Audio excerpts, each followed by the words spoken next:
Once Syria's boxing champion, now disabled at 29. Nasser al-Shami and his wife were taking his sister-in-law to hospital in Hama last July when Syrian security forces on a tank shot at him. 6 bullets penetrated his left leg and blew off one of his fingers. Nasser is an Olympic medalist, and President Bashar al-Assad met him several times and sent him to boxing training camps abroad right before he was injured in Hama. He says he's fighting terrorists.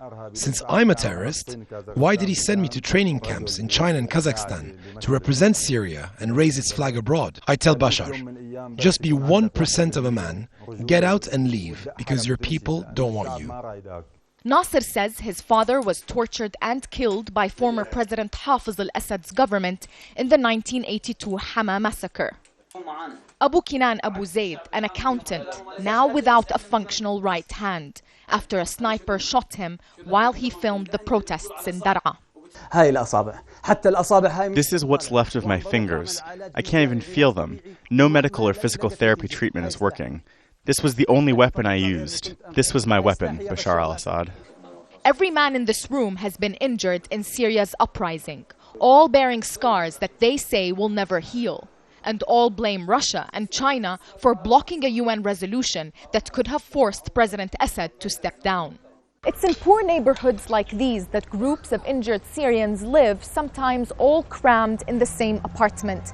There are only a handful of individual donors who cover their rent, and most Syrians here agree that international organizations are not doing enough to help them. Another apartment, another room, with more injured Syrians who have crossed into Jordan illegally through the border fence. This man, who didn't want to be identified, tells me his story of torture at a detention facility in Dar'a.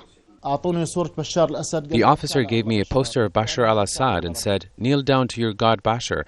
I said, "I don't kneel down to anyone but Allah," and I tore the poster into pieces. The officers went hysterical. They blindfolded me and put a thin explosive rod in the palm of my hand and detonated it. Syrian victims of violence say there is no proper funding for their medical treatment because the world fails to see Syria as a war zone. Nisreen, el-Shamayleh, Jazeera, Amman.